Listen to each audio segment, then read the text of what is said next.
Bienvenidos a Dos Puntos en La Voz del Derecho, la mezcla entre la academia y la opinión, con Fernando Pico y Felipe Abello.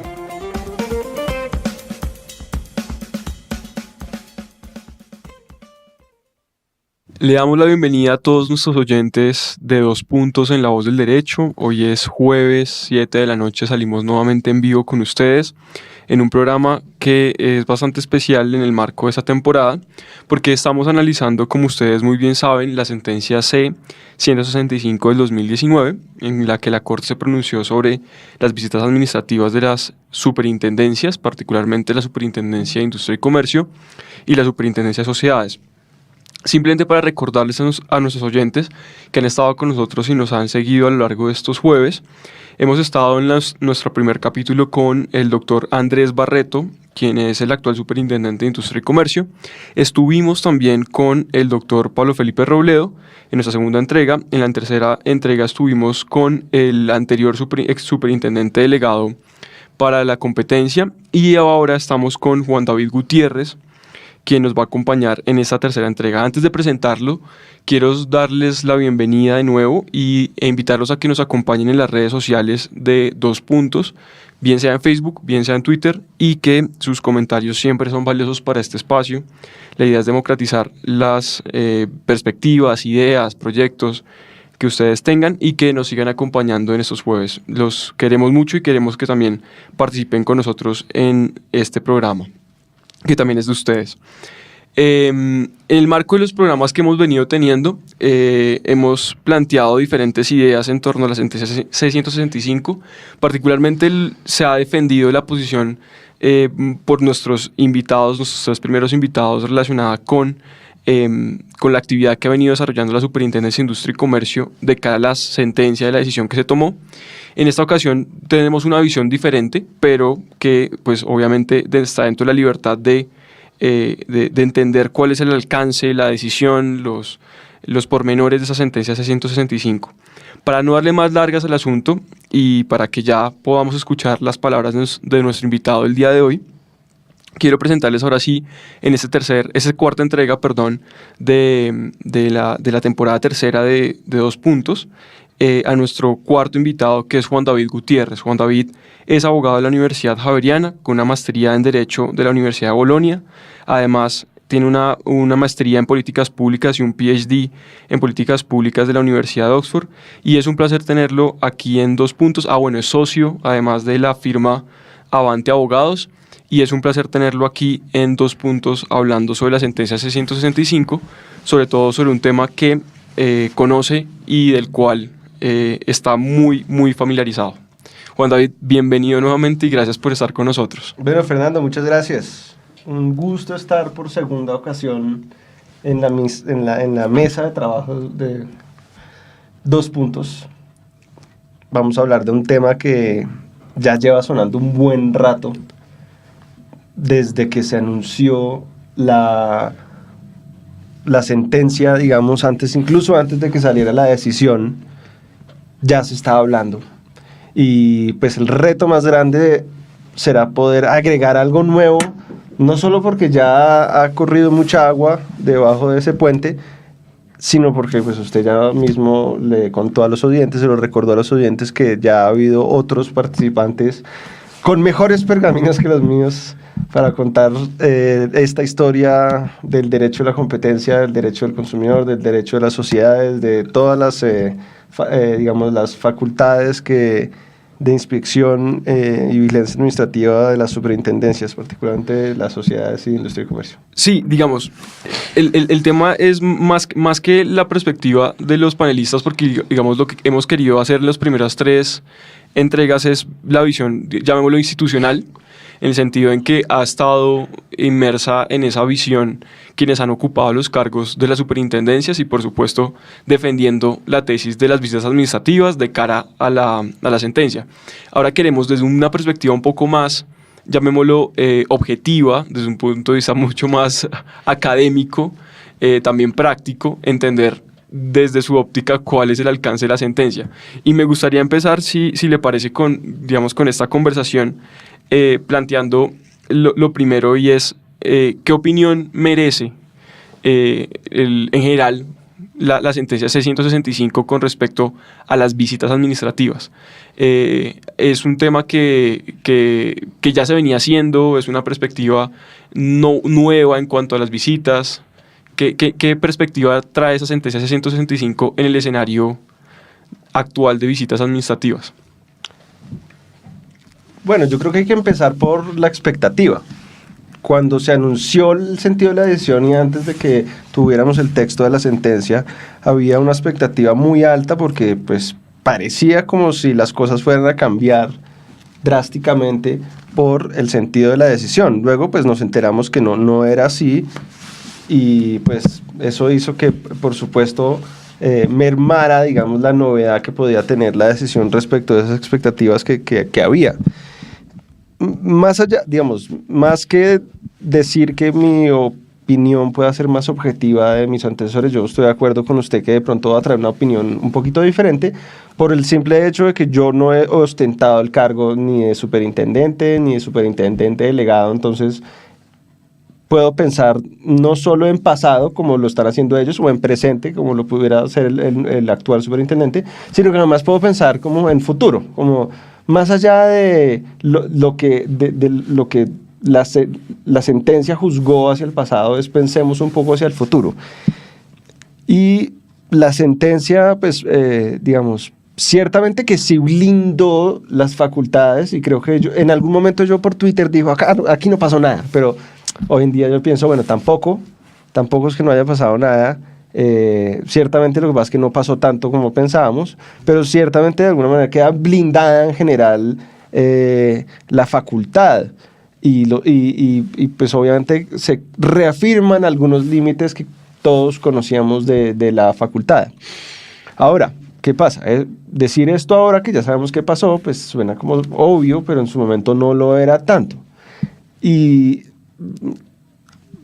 uno no puede asumir que porque una norma o una práctica existe desde hace muchos años, ya sea porque la norma esté vigente hace décadas o porque una práctica se lleva realizando hace décadas, que es necesariamente legal en futuros controles, digamos, por parte de la rama judicial. Entonces, no, digamos, en anteriores procesos administrativos, la superintendencia sí había tenido, digamos, para usar una palabra coloquial, rifirrafes sobre el uso de digamos, de sus facultades de visitas de inspección. Recuerdo puntualmente, si no recuerdo mal, en el caso de la empresa de acueductos de Bogotá, hubo tutelas de por medio por precisamente la visita administrativa sorpresa pues, que realizó la entidad y que en ese momento incluso involucraba al mismo alcalde de Bogotá, que era miembro de la junta directiva de la empresa de acueducto. Entonces, había dudas sobre digamos, el contorno de la institución y por eso la sentencia pues, reviste digamos, de nueva legitimidad hacia el futuro el instrumento. Ahora, eso no quiere decir que la historia terminó ahí, porque yo creo que la superintendencia no agotó el contenido, digamos, o el ámbito de la figura. Hay cosas que quedaron por fuera. Uh-huh.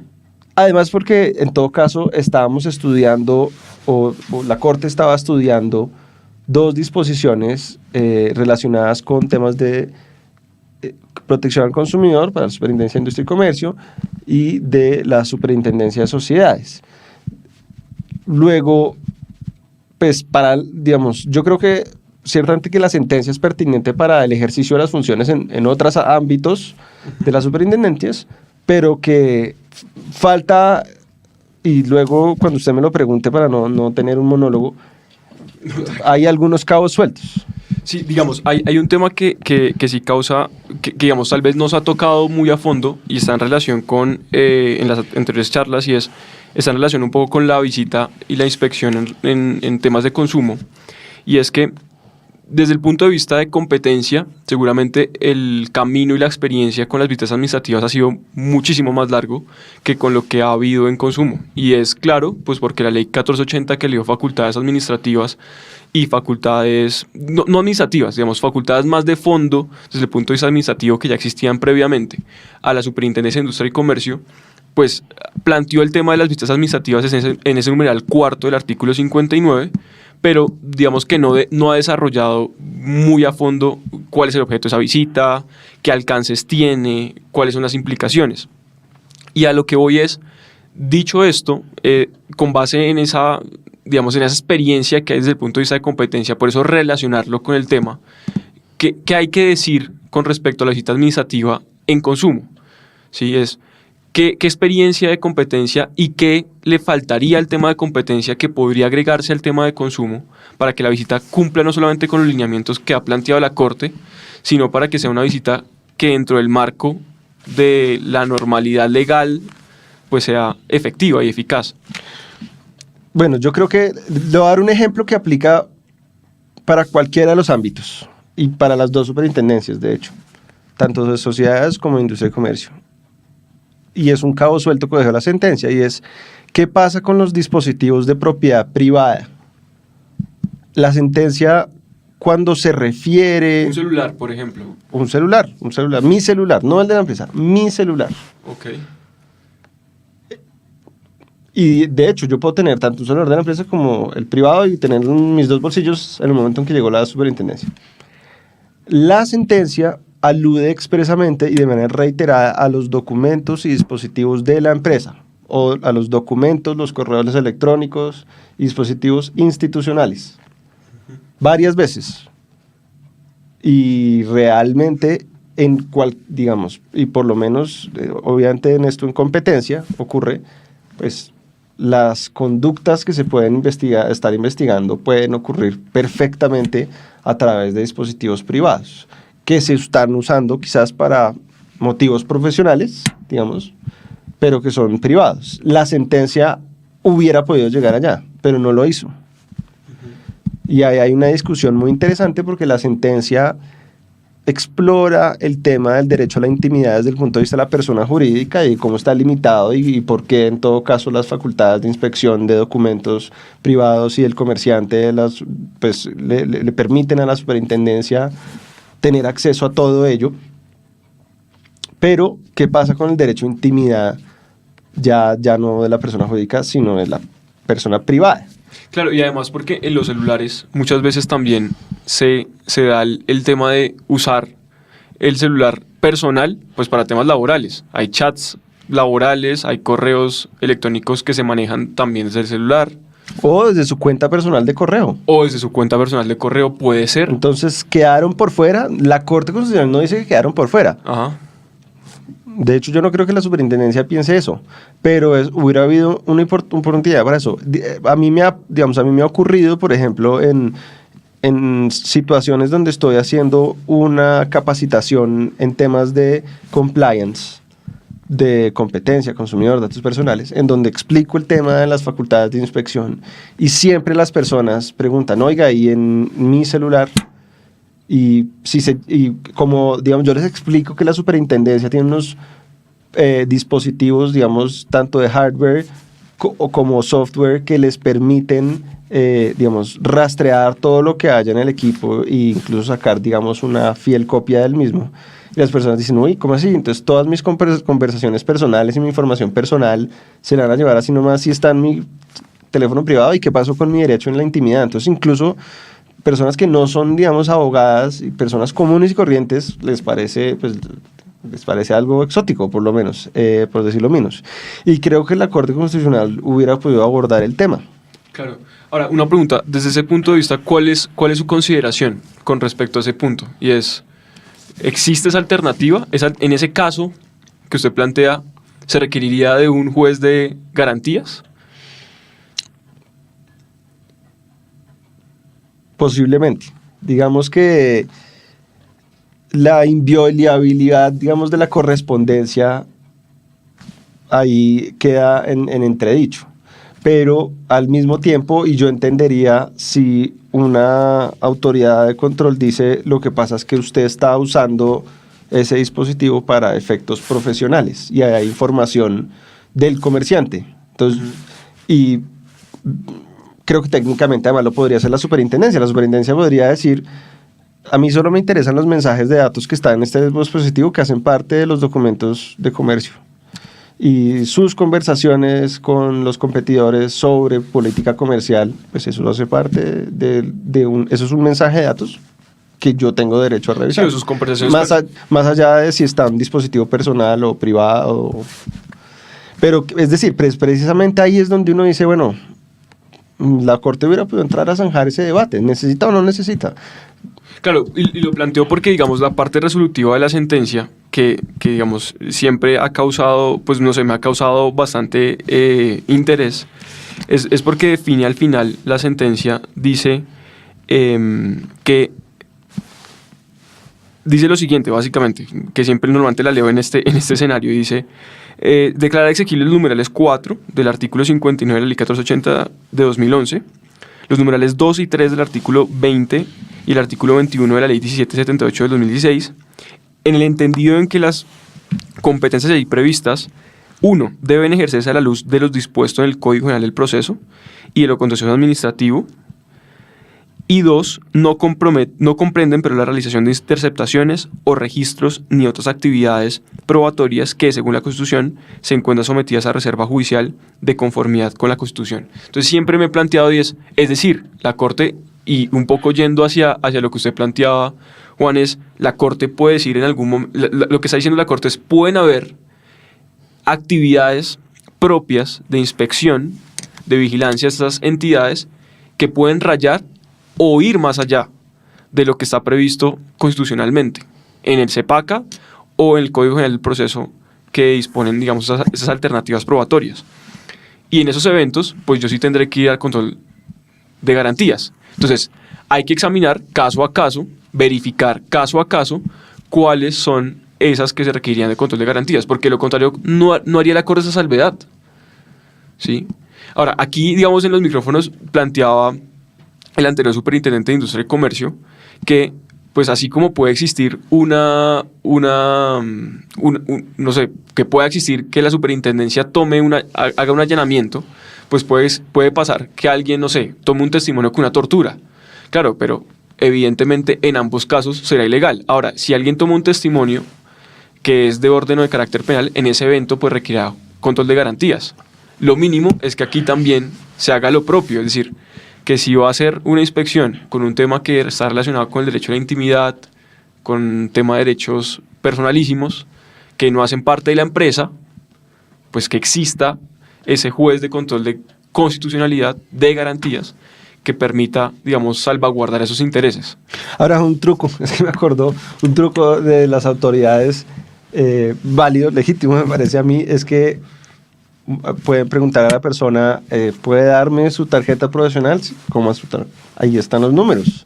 Okay. Si usted puso su número ahí en su tarjeta profesional, le va a quedar un poquito más difícil decirme a mí, ese no era mi teléfono profesional. Pero ¿cómo así? Pues usted lo está anunciando, como si usted está realizando actividades profesionales con ese número, pues usted lo tiene que anunciado. Claro, digamos, es público, y lo está y manifestando. usted mismo está diciéndolo, sí. Claro. Ahora, para poder, digamos, pensar en prospectiva y no pedirle a la Corte cosas que debió haber hecho y no hizo, yo creo que hay que salirse un poquito de la caja y decir, bueno, salgámonos un poco solo el mundo de los autos y las providencias. Pensemos esto como un problema de gestión pública, pensemos esto como tanto desde el punto de vista de la autoridad, cómo voy a asegurarme que mis funcionarios se ciñan a un protocolo que respete los derechos de las personas, pero que asimismo no en algún momento pongan en riesgo la efectividad del instrumento y del proceso mismo. Y si pensamos desde ese punto de vista, que es un punto de vista de gestión pública, la tarea está en manos de la Superintendencia de Industria y Comercio o de la Superintendencia de Sociedades. Estuve revisando precisamente antes de esta entrevista qué hacen otras autoridades. Y incluso me tomé el atrevimiento de preguntarle a colegas de otros países que me contaran cómo las autoridades de competencia o las autoridades de control en general digamos, guían a sus propios funcionarios y en general ilustran a quienes estén interesados sobre cómo realizar estos procedimientos, porque es que en ninguna autoridad los funcionarios se quedan ahí para toda la vida. A veces llegan personas nuevas y en ocasiones llegan personas que no han practicado muchas diligencias y que necesitan una guía o necesitan respuestas a preguntas difíciles. O simplemente llanamente como lo que pasa en la Ley 1480-2011, y es que usted, a pesar de que le dice hay visitas administrativas, no tiene el límite. Entonces, la Superintendencia de Industria y Comercio en su circular única, por ejemplo, en el título 1, capítulo 7, tiene un acápite sobre visitas de inspección. Y en más o menos 2 páginas resume cómo debería llevarse adelante esa visita de inspección. Y es muy pertinente, es una buena guía, pero se queda corta. Hay muchos asuntos que podrían estar en esa guía. Para traerle ejemplos, yo encontré ejemplos de este tipo de protocolos, guías o manuales en la Unión Europea, en Austria, pero sin ir más lejos, en Brasil, en Panamá, en Ecuador, en Argentina. Bueno, en Ecuador hay un proyecto, realmente no está todavía publicado. Y leyendo, digamos, esas guías, tomé unas notas sobre aspectos interesantes que valdría la pena incluir en una futura expansión de la circular que ya tenemos, o incluso en la expedición de unas guías, digamos, que cubran la materia en 10, 15, 20 páginas, lo que considera la superintendencia, y que pueda hacerlo además, pues no solo para competencia, ciertamente para todas sus facultades, y que podrían ser muy útiles tanto para que sus actuaciones, como yo decía hace un segundo, sean efectivas, pero también para que haya transparencia y para que los interesados sepan a qué atenerse. De acuerdo. Entonces, en el caso de la Unión Europea, ellos tienen una nota explicativa muy corta, no es muy larga, tienen un manual de casi 300 páginas de procedimientos administrativos en temas, en este caso sí es en temas antitrust, y tienen un modelo de autorización para conducir una visita. Entonces, comencemos por ahí. ¿Por qué no publicar unas guías donde haya un modelo de cómo debería verse esa autorización? Que las personas sepan a qué atenerse. Una pregunta previa, digamos, y es un poco la forma, y es, ¿usted consideraría que sería bueno incluirla dentro de la propia circular única? ¿O sea más bien como un tema ahí de soft law en el que simplemente es como, a ver, aquí hay como una especie de reglamento, llamémoslo blando, en el que usted está limitado a desarrollar la actividad? ¿Sería mejor? Yo creo que sería mejor en la circular para dotarla además fuerza vinculante sin perjuicio de que no lo regule y no lo agote. Okay. Además que le daría otro elemento, y es que la circular se modifica vía resolución, pues no es más que una compilación de resoluciones. Exacto. Ajá. Así que estaría sujeta a control de legalidad y daría una oportunidad muy interesante para, bueno, entremos en el debate. ¿Se puede o no se puede hacer esto? Ok. Entonces, yo creo que, digamos, no que las guías, si publicara un documento que se llama guías no vinculantes, igual eso, por ahí uno podría llegar a decir que de algún tipo de alguna manera se puede controvertir. Sí, lo digo porque yo alguna vez conocí en la superintendencia el tema de, hay unas guías que la superintendencia metió con respecto a las reuniones de los gremios. Sí. Diciendo como, oiga, en los gremios cuando ustedes se reúnan no pueden tocar esos asuntos, tienen que ser asuntos como transversales, nada puntual de mercado, que son, digamos, a modo de cartillas. Sí. Pero tienen una fuerza muy importante. De Cuando acuerdo. uno va a hablar con un cliente sobre el tema, no puede omitir esas cartillas. No puede. O sea que sí tienen una fuerza, digamos, legal, así sea simbólica, muy importante. Pero en este caso yo creo que sería muy interesante que fuera expedida vía resolución y que tuviéramos la oportunidad de no solo controvertirlo o contradecirlo en un proceso participativo, porque yo esperaría que este tipo de circular se sometiera a comentarios, sino que de manera muy transparente también poder llevarlo a control judicial. Ok, vamos a una pausa y ahora nos cuenta Juan qué tendría que tener esa guía, cuáles son las consideraciones sobre esa guía, en fin. Ya volvemos en 2 puntos en La Voz del Derecho. Esta es La Voz del Derecho. Listo, volvemos a 2 puntos en La Voz del Derecho. Muchas gracias por estar con nosotros. En la primera parte estábamos comentando con Juan David Gutiérrez, nuestro invitado del día de hoy, un poco sobre la sentencia 165, digamos un panorama general de qué consideraciones puede plantear la sentencia de cara a lo que ya nuestros anteriores invitados han venido comentando. Y ahora en esta última parte de la primera sesión de este conversatorio, esta charla, hemos hablado sobre el tema de unas guías o una propuesta de mejora en relación con las visitas administrativas desde todo punto de vista, pero particularmente las aplicables por la superintendencia, que es la materia de nuestro interés en esta temporada.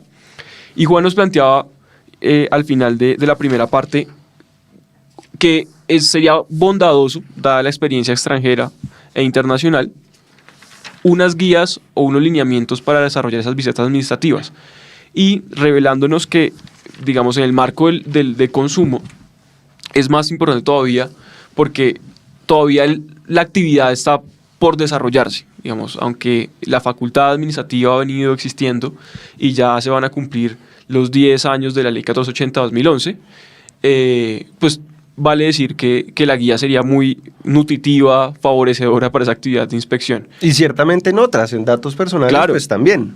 Claro, digamos que es transversal, porque igual la actividad de inspección es de superintendencias y llamémoslo que todas las autoridades administrativas con facultades de inspección, vigilancia y control. Ahora, ¿qué debería tener esa guía? Que aquí se ha hablado mucho también sobre el objeto, digamos, sobre informar o no informar.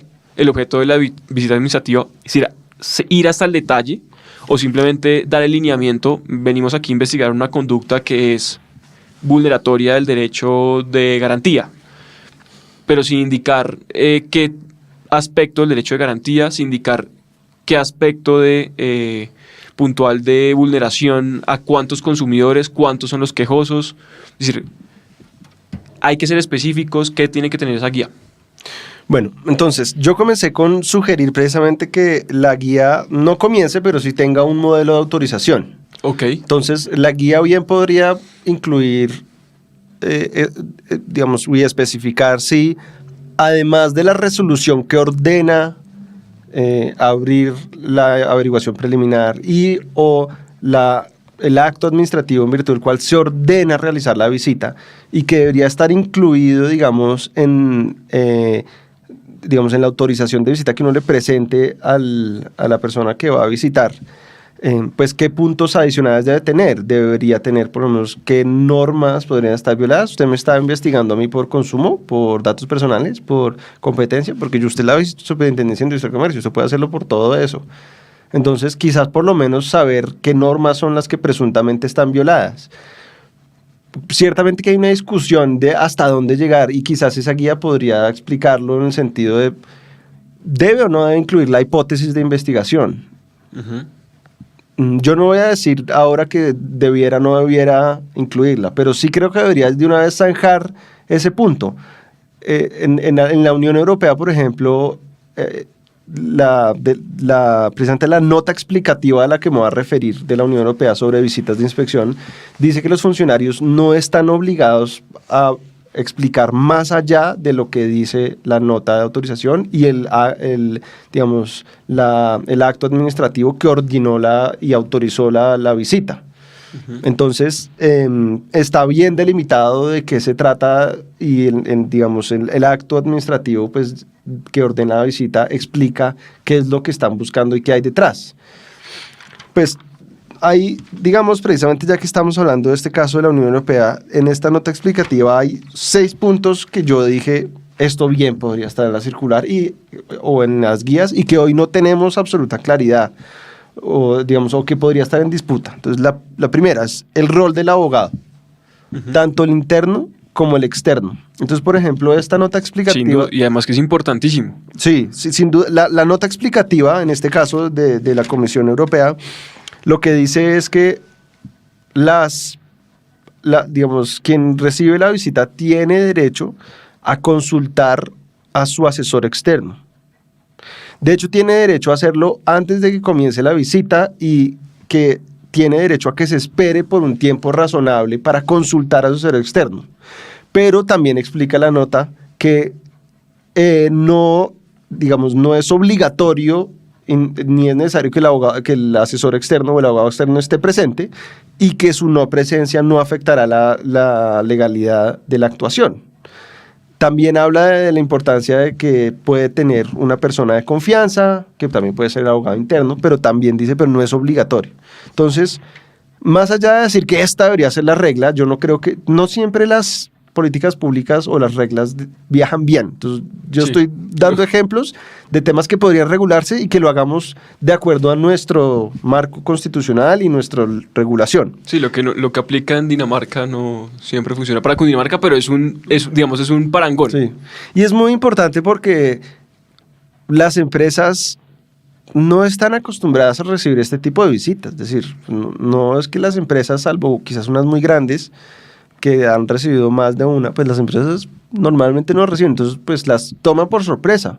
Ciertamente, y fíjese que lo que estamos sugiriendo para la autoridad de control es precisamente lo que buscaría un programa de cumplimiento. Un programa de cumplimiento para una empresa comienza por entregarle a la empresa una guía sobre cómo atender una visita administrativa. Ahí no es atender para yo cómo voy a esconder la evidencia, sino que incluso el primer consejo es tranquilo, guarde la calma, no salte por la ventana asustado, no bote el computador. Sí, no, exacto, o sea, tranquilo.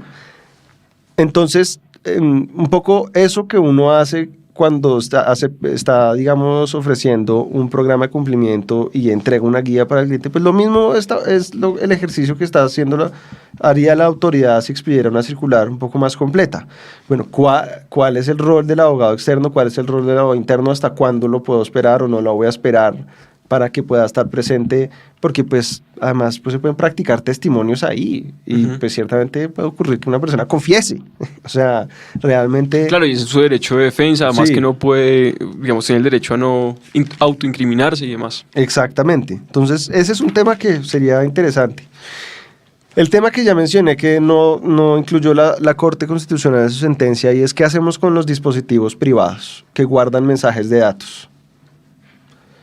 Esta nota explicativa, por ejemplo, dice lo siguiente, Es el segundo. Este es el segundo. El segundo, entonces, el primero, entonces, fue el rol del abogado interno y del asesor externo. El segundo es el tema de qué hacemos con los dispositivos privados que están en las instalaciones de la empresa.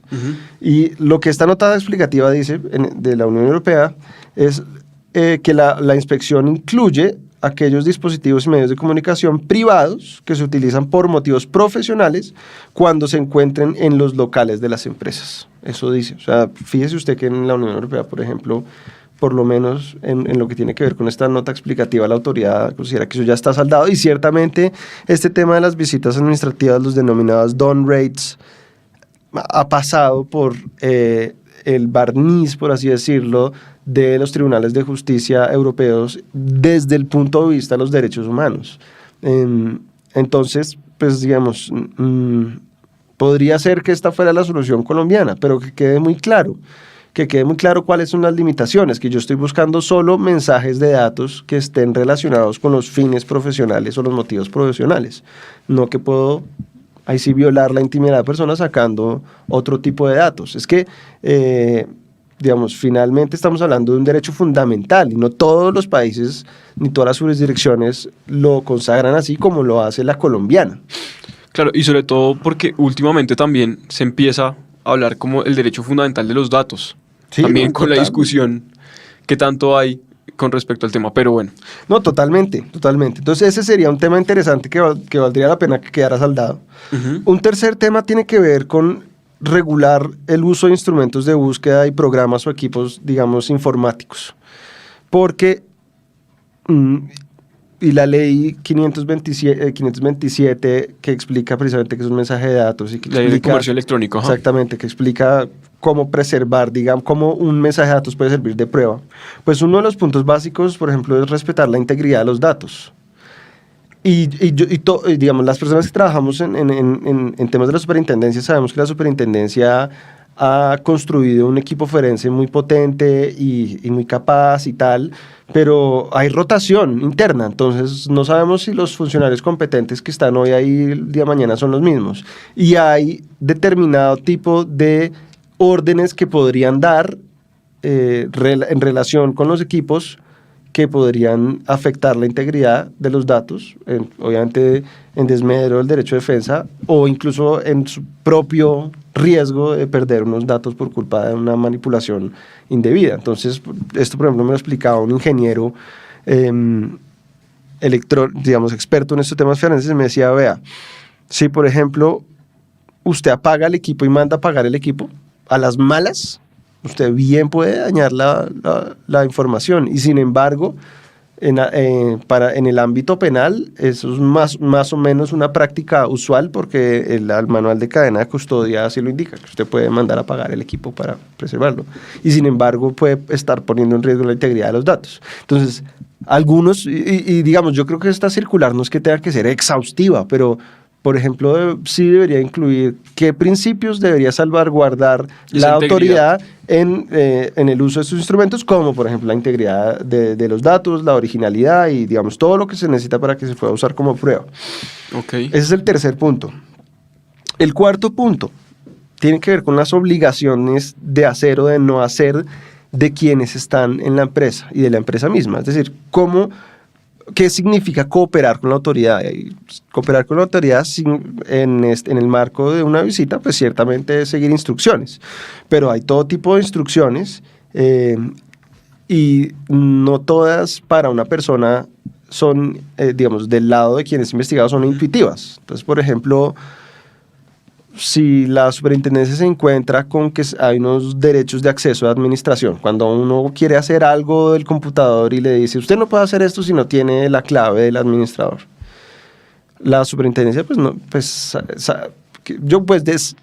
hay equipos de equipos y la superintendencia bien podría hacerlo, pero la superintendencia no es un hacker porque pues realmente para poder actuar dentro de la legalidad necesita poder tener acceso consentido digamos, a los datos. Entonces, por ejemplo, una obligación de hacer podría decir, usted tiene que darme acceso cuando quiera que me pidan claves, lo que sea, pero pues a las buenas. ¿Por qué? Porque si lo hiciera a las malas, puede que esté precisamente infringiendo la regla que impuso la misma sentencia. Exacto. Entonces, ¿cómo, digamos, darle un alcance a esas obligaciones de hacer de la empresa en el marco de una visita de inspección sería bueno, nuevamente, tanto para la empresa como por la propia autoridad? Quinto, el tema de la confidencialidad. ¿Cómo la superintendencia va a garantizar que lo que se obtenga de la visita luego se preserve para que terceros no puedan acceder? Porque esto luego va a ser parte de un expediente. Y hoy en día la superintendencia, hoy no, desde hace muchos años, la superintendencia es cuidadosa en sus expedientes literalmente, digamos, a separar aquello que es público de aquello que no es, de que es privado. Pero cuando la superintendencia saca, digamos, computadores enteros o discos duros enteros con todo tipo de información, pues durante mucho tiempo tiene que estar revisando qué hay, puliendo, y pues entre tantos datos pues se puede ir a aspectos que están sujetos a confidencialidad, a reserva, como puede ser información absolutamente privada que no tiene nada que ver con la investigación y que sin embargo estaba en un equipo. No es que la superintendencia no lo haga, repito, lo importante es que quede para que en el futuro al funcionario y a los demás nos quede absolutamente claro cómo es que lo maneja la superintendencia. De acuerdo. Sexto, es un tema que me llamó muchísimo la atención, y es el tema de el uso de los datos personales recolectados en el marco de una inspección.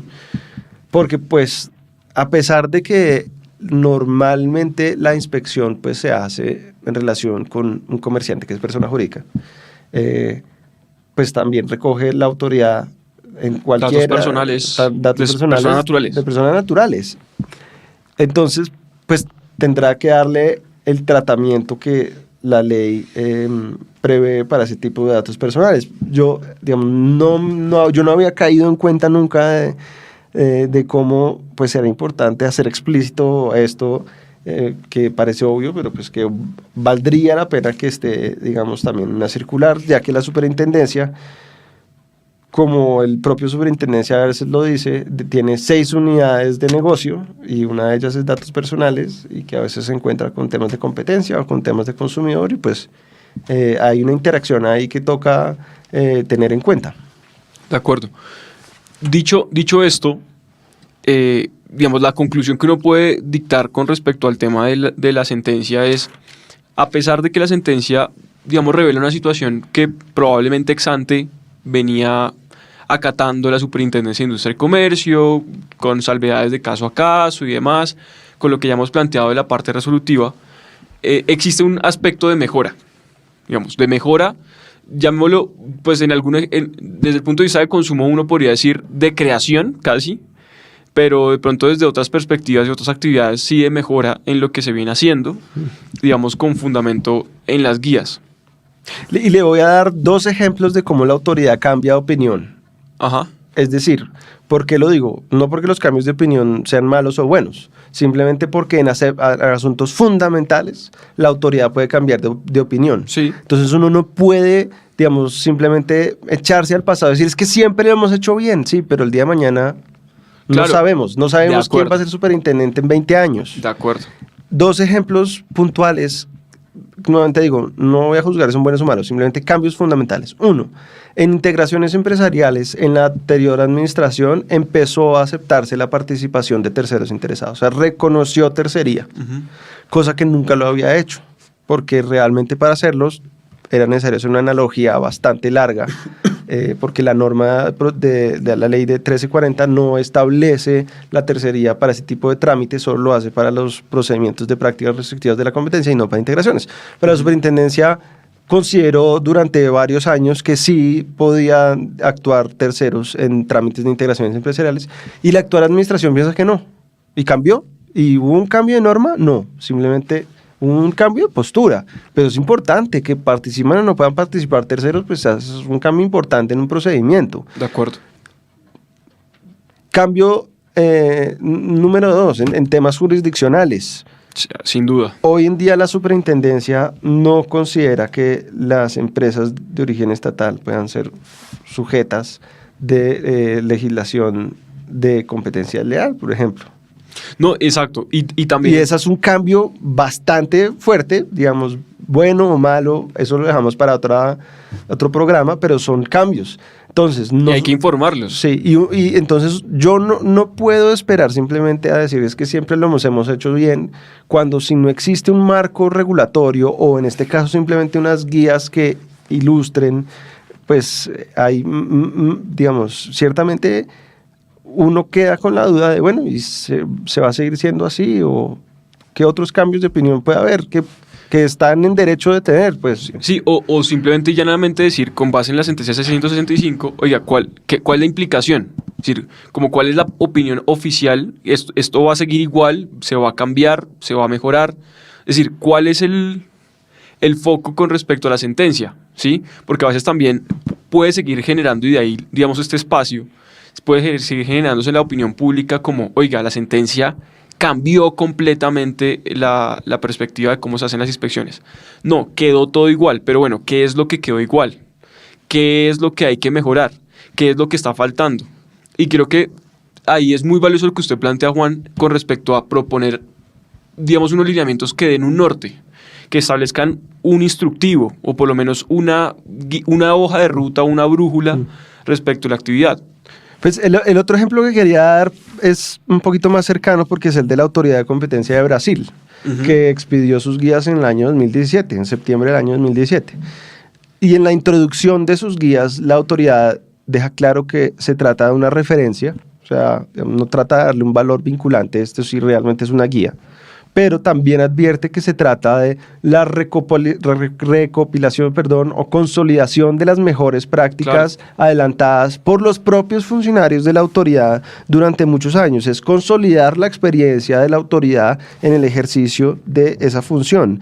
Y un paréntesis, solo para comparar lo comparable, en Brasil la autoridad sí tiene que pedir permiso a un juez para poder realizar, digamos, este tipo de visitas. Pero bueno, este se llama el Manual de Operaciones de Búsqueda del CADE. Entonces, pues la superintendencia ciertamente que ya está madura y tiene muchos años como para también poder darse el lujo de decir, bueno, yo también voy a recopilar y consolidar las buenas prácticas que incluso yo puedo ajustar a estándares recientes que ha propuesto la OCDE en términos de debido proceso, y esta va a ser mi guía para la realización de visitas administrativas.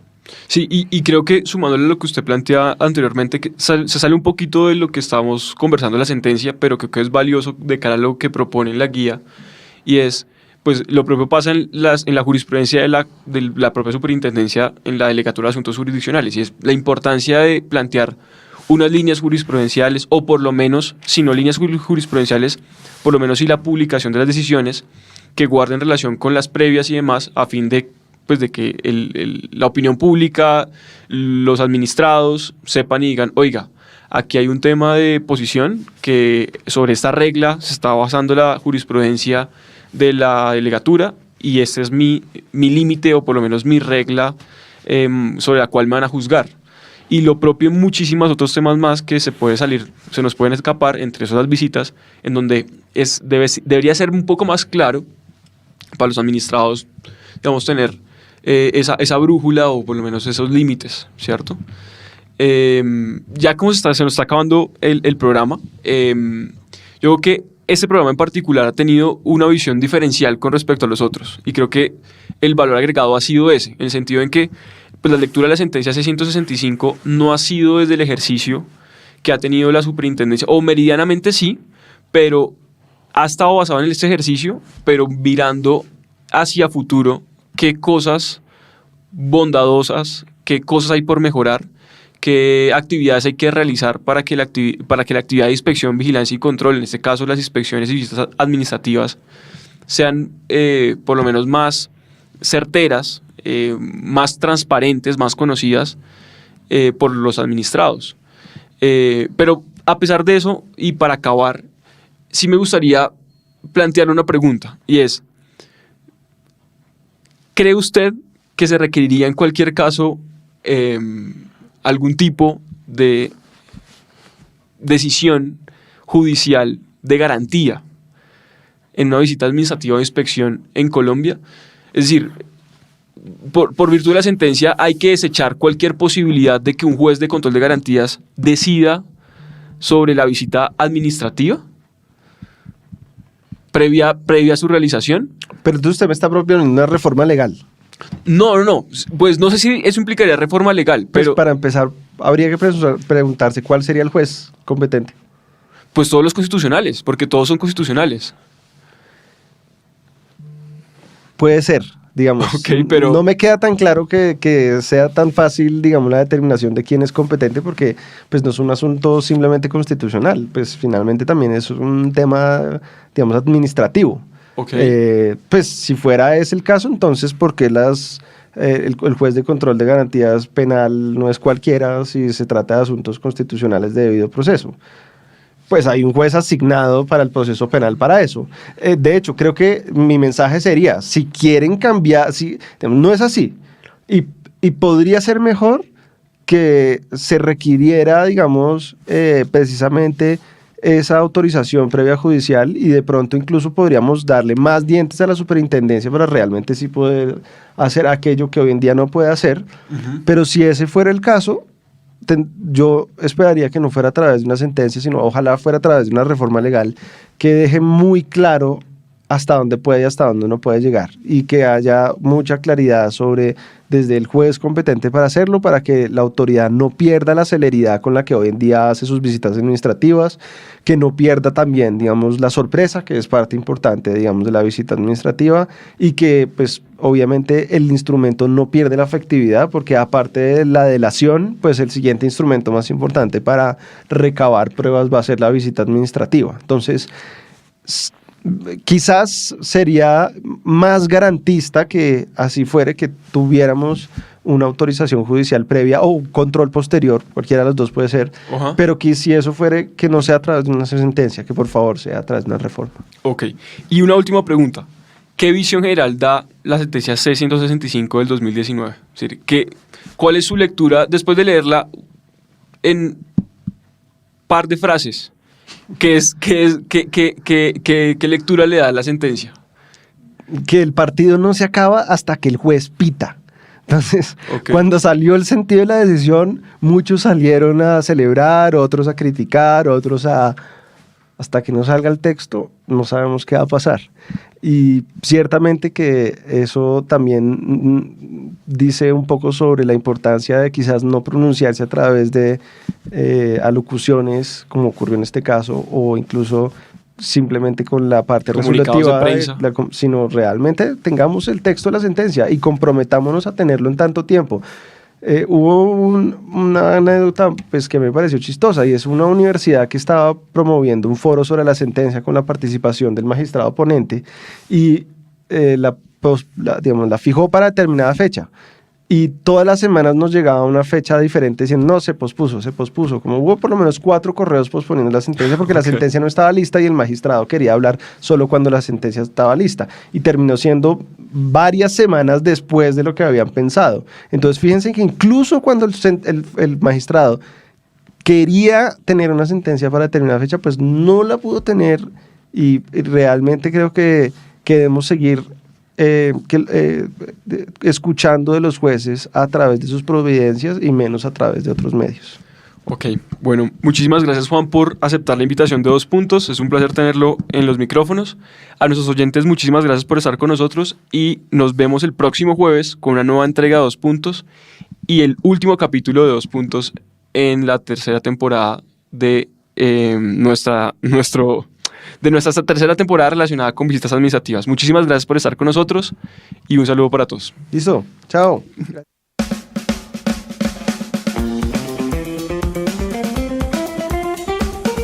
Esto fue 2 Puntos en La Voz del Derecho, La mezcla entre la academia y la opinión, con Fernando Pico y Felipe Abello.